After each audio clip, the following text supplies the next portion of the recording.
I had never taken the subway before, not because I was afraid of it, but because I never had to. I had drivers, luxury cars, private jets. I was the kind of man who moved through life without needing to stop, without needing to see. Until that night. The moment I stepped onto that train, I thought it was just another mistake, a minor inconvenience in my otherwise perfect routine. But I had no idea that this one ride, this one fleeting moment, would change my life forever. She sat alone, curled up in the farthest seat, her hands tucked inside the sleeves of a worn-out coat. The train rattled forward, and she barely moved. She was different. Not in the way most women were. She wasn't trying to be seen. She wasn't scanning the crowd, looking for someone to impress. She wasn't even looking for help. But her eyes told a different story. They weren't full of hope or dreams or desperation. They were full of defiance, of quiet strength, as if the world had tried to break her 1,000 times and she refused to let it. I had never met someone like her before, and I knew in that moment I had to. People always knew me. They whispered my name in boardrooms. They chased after me at exclusive parties. They stared at me on the streets, hoping for a moment of acknowledgement. But when she finally looked up, nothing. No recognition, no curiosity, no admiration. It was as if I didn't exist. And for the first time in my life, I hated that. She stood up before the train even stopped, gripping her bag as if she was ready to run. I should have let her go. I should have turned away. But something inside me refused. I didn't know her name. I didn't know her story. But I knew one thing. I wasn't ready to let her walk away. So I followed. And that was the moment everything changed. 7 days later, I would no longer be the man I thought I was. 7 days later, she would shatter everything I believed in. And I had no idea. I was about to fall in love. I had everything. Or at least, that is what I told myself. Money, power, a penthouse that overlooked the city skyline. Every door opened for me, every wish granted before I even had to ask. My life was a perfectly orchestrated routine. Expensive dinners, high-stakes deals, artificial smiles. And yet, I felt like an outsider in my own world. No matter how much wealth I accumulated, how many accolades I earned, something was missing. Something I could not name. Something I had ignored for years. I never questioned it until that night. I was supposed to be at an exclusive gala, rubbing elbows with CEOs, sipping overpriced champagne. But instead, I found myself on a subway platform, an unfamiliar place, an unusual decision. A last-minute change of plans, a driver who never showed up, an impulse I could not explain. As I stepped onto that train, I told myself it was temporary, a minor inconvenience, a mistake. But I was wrong. This was the moment my life took a turn I never expected. The train was packed, yet I had never felt more alone. I was used to people recognizing me, whispering my name, watching me with admiration or envy. But her, she did not even glance my way. She sat at the far end of the train, curled up in an oversized coat, her head tilted against the window as if the weight of the world rested on her shoulders. She did not scan the crowd. She did not seek attention. She simply existed, and for some reason, I could not look away. She looked exhausted, worn-out jeans, scuffed boots, a coat with frayed sleeves. Yet there was something unbreakable about her. Her hands were rough, as if they had known hard labor, but her eyes carried the kind of strength money could never buy. I had spent my entire life surrounded by wealth, privilege, excess. But in that moment, sitting across from her, I felt small. Who was she? And why did I feel like she had seen more of life than I ever had? I do not know what I expected when she finally looked at me. Recognition? Curiosity? A flicker of interest? Instead, she stared at me for a brief second, then spoke. "You do not belong here." No admiration, no awe, just a quiet, indifferent truth. I was not offended. I was rattled. Because for the first time in my life, someone had not cared who I was. Everything about me screamed excess. The tailored suit, the expensive watch, the effortless confidence that came from knowing I could buy my way out of any situation. She saw it instantly, and just as quickly, she dismissed me. I had never gone hungry, never worried about rent, never fought to survive, but she had. And that made all the difference. People had always asked me how I built my empire, how I made my fortune, but never once had someone asked me what it was like to be me. She did. And for the first time, I had no answer, because the truth was, I had never truly lived. It was instinct, a habit. The moment I saw the exhaustion in her face, I reached for my wallet. "Here," I said, "this should help." She did not even look at the money. Her lips pressed into a thin line. "I do not need your help." Her voice was firm, her eyes unwavering. I had seen people fight for my attention, beg for my generosity, but she wanted nothing from me. And that was the moment I realized she was unlike anyone I had ever met. The train screeched as it came to a stop. She stood up, adjusting her coat, gripping a tattered bag as if it held her entire life. I should have let her go, but something inside me refused. Was this just a chance encounter, a fleeting moment in the endless noise of the city? Or was it something more? She stepped out, and just like that, she was gone. But as the train doors slid shut behind her, I knew this was not the end of our story. Something had shifted. 7 days later, I would understand why. 7 days later, she would change my life forever, and I would never be the same again. I should have forgotten about her. I had every reason to. I was Ethan Carter, wealth, power, influence, all at my fingertips. My world was predictable, perfectly controlled. People envied me, admired me, but no one ever looked at me the way she did, or rather, the way she refused to. Lily, a name I should not have remembered, a girl who was nothing more than a passing stranger on a subway, but something about her lingered. It was not attraction, it was not curiosity, at least that is what I told myself. But no matter how much I tried, I could not shake the feeling that I was supposed to see her again. And then it happened. It was late. The city lights flickered past me as I stepped onto the subway.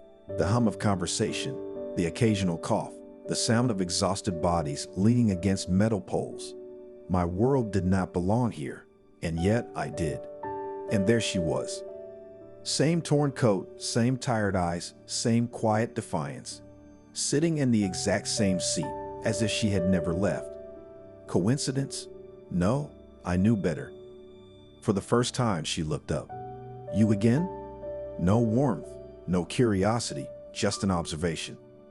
I felt something twist in my chest. People fought to get my attention. They tripped over themselves to impress me. But she could not care less. "What are you doing here?"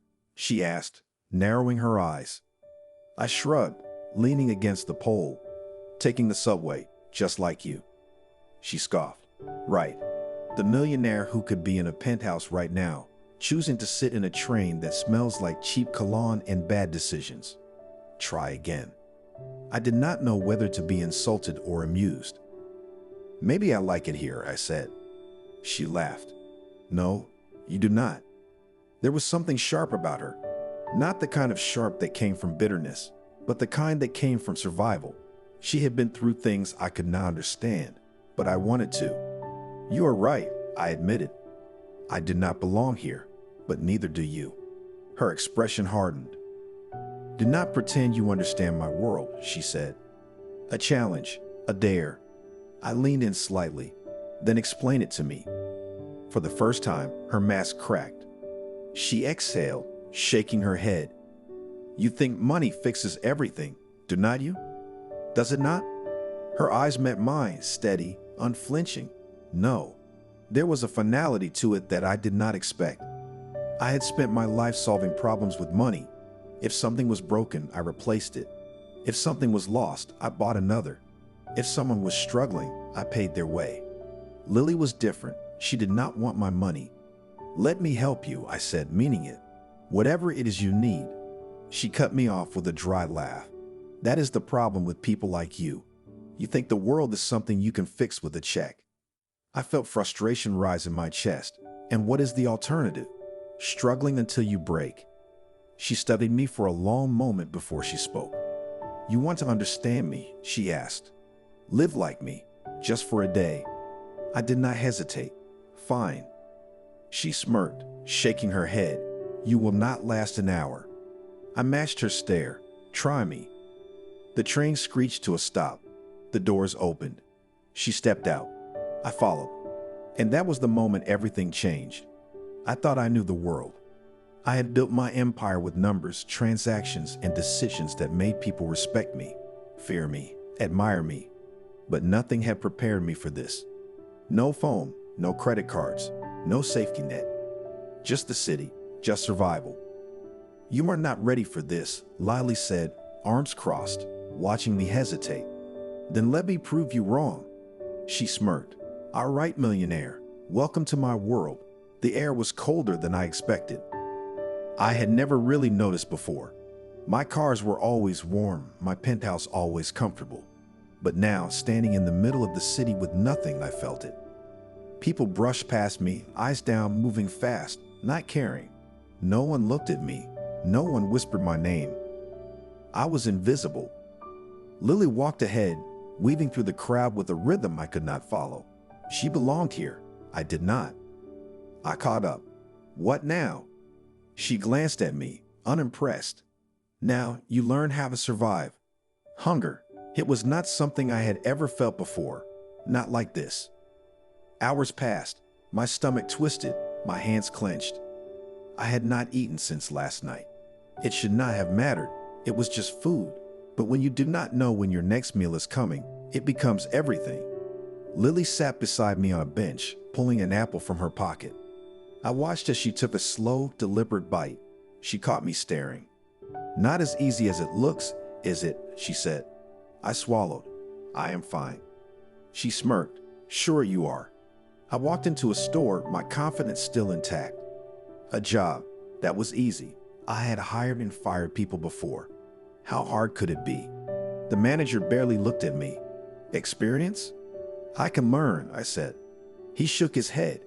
"We do not have time for that." The next place, same answer, and the next. Rejection, again and again.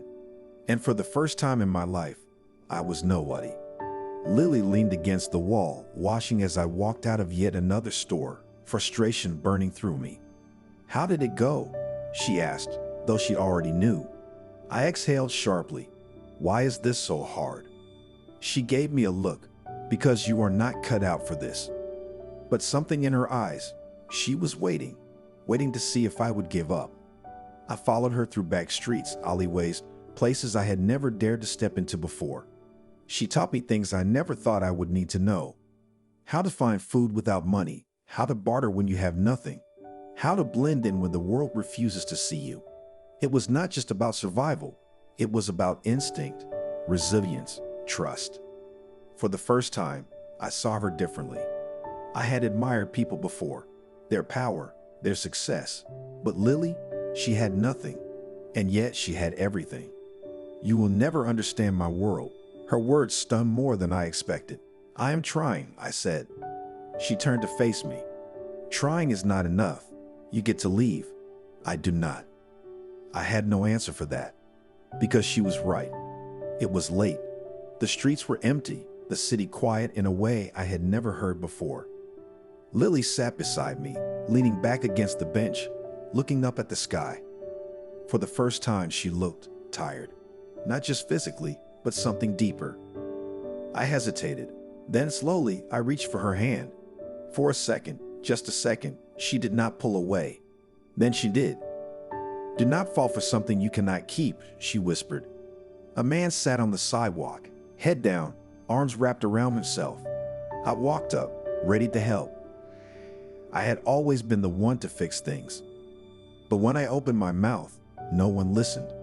No one cared. I was just another person on the street. For the first time in my life, I felt powerless. The city looked different now. Or maybe I did. How many times had I walked these streets before? How many people like Lily had I passed, never seeing them? And why did it hurt to think about leaving this world behind? The night was ending. The challenge was over. But something had changed. Lily was watching me, her expression unreadable. So, millionaire, did you learn anything? I met her gaze. Yes. And for the first time, I meant it. I had given her everything, or at least I had tried to. A new life, a way out, a chance to escape the struggle she had been drowning in. But the way she looked at me, like I had insulted her instead of saved her, made my chest tighten. Why are you so stubborn? I asked, frustration creeping into my voice. She crossed her arms, her expression unreadable. Why are you so desperate to fix me? I exhaled sharply. Because I can help you, Lily. You do not have to live like this. Her eyes darkened. You think this is a choice? I expected gratitude, relief. Instead, I got fire. Lily's voice was sharp, cold. I am not your project, Ethan. I clenched my jaw. That is not what I am saying. Is it not? She shot back. You saw a girl struggling, and now you want to play hero. It is not like that, I said, shaking my head. You just cannot stand that I do not need you, she finished for me. The words hit harder than I wanted to admit. My patience snapped. You are letting pride ruin your life. The words were out before I could stop them. She flinched, but recovered quickly. And you are letting guilt control yours. Silence. A beat. Then she whispered, you think money solves everything, do not you? I exhaled, trying to calm the fire in my chest. I just do not understand why you will not let someone help you. Her voice trembled, but her stance remained firm. Because the last time I trusted someone, I lost everything. Her walls cracked. For the first time, she let me see the wound she had spent years hiding. I was not always like this, she admitted, her voice barely above a whisper. My breath caught. Lily had been me once. Someone with security, stability, a life that felt untouchable, until someone shattered it. Who did this to you? I asked. She shook her head. It does not matter. But it did. Love is just another chain, she said, her voice hollow. She looked at me, then really looked at me. I have been saved before, Ethan. Do you know what it cost me? My throat tightened. Tell me. Her eyes flickered with something. Pain. Fear, regret, everything. The fight did not end in shouting. It ended in silence, the kind that burned deeper than words ever could. I did not know what to say. For the first time in my life, I had nothing to offer. And Lily turned away, but I could feel it. Something still lingered between us. A pull, a hesitation, a question neither of us could answer. That night, as I lay awake, one thing became clear. Lily did not need a grand gesture. She did not need money or security or some perfect life handed to her. She needed proof. Proof that love could exist without conditions, without power, without control. And I made a silent promise. I would not tell her. I would show her. She was gone. No call, no message, no trace. I checked every place she might be. The old bookstore, the coffee shop she never bought from but always sat near, the station bench where we first met. Nothing. For the first time in my life, I realized something terrifying. Money could not fix this. And maybe I had never really known her at all. I searched for her, or maybe I was searching for something else. Every step through those streets felt heavier than the last. Had I been chasing her or running from myself? Because the truth was, I had spent my whole life avoiding questions that had no easy answers. And Lily was nothing but questions. Then something shifted. I stopped looking for her and started looking at the world she had shown me. The shelters, the faces in the crowd I had once ignored, the hands reaching out, unnoticed. I had spent my life building things, buildings, companies, wealth. But I had never built anything that mattered. Until now, I did not throw money at the problem. I walked into shelters and listened. I sat with those who had nothing and learned. No press, no cameras, no grand announcements. For the first time, it was not about proving something. It was just real. Then, one night, I was invited to a gala. My old world, the one I had spent my life believing was everything. I walked through the doors, past chandeliers and polished marble floors, but something was different. The laughter sounded hollow. The smiles looked rehearsed. Had this place changed, or had I? Then a hush fell over the room. The keynote speaker stepped onto the stage, and I saw her. Lily, not in a torn coat, not in the shadows, but standing tall, in front of an audience that had never seen her before. She did not talk about struggle. She talked about strength. She did not ask for help. She demanded change. She did not mention my name, but everything she said told me she had seen what I had done. And maybe, just maybe, she had seen me. I waited until the crowd thinned. She turned, saw me, and for a moment, neither of us spoke. Then finally, I said the only thing that mattered. You never needed saving. Her lips parted slightly, surprise flickering in her eyes. Maybe, I said, voice quieter now. Maybe I did. For the first time, she did not walk away. And for the first time, I knew that love was not about what you could give. It was about what you could become, together. Some people change your life forever without even trying. Lily never asked for my help. She never needed saving. But in 7 days, she taught me more than a lifetime of privilege ever could. This was never just a love story. It was a story of transformation. What if this was your story? How often do we judge people by what they own instead of who they are? How often do we overlook the ones who walk beside us until it is too late? If life forced you to start over, who would you become? Now, I want to hear from you. Has someone ever changed your life in a way you never expected? A single moment, a stranger's kindness, a lesson you never saw coming. Share your story in the comments below, because sometimes the smallest moments leave the biggest impact. If this story moved you, be part of the change. Ethan did not just change for love, he changed for the world. If you believe in resilience, in transformation, in the power of a single decision, then hit that like button. And this is just one of many stories that will make you see life differently. Subscribe now, because the next story might just change everything.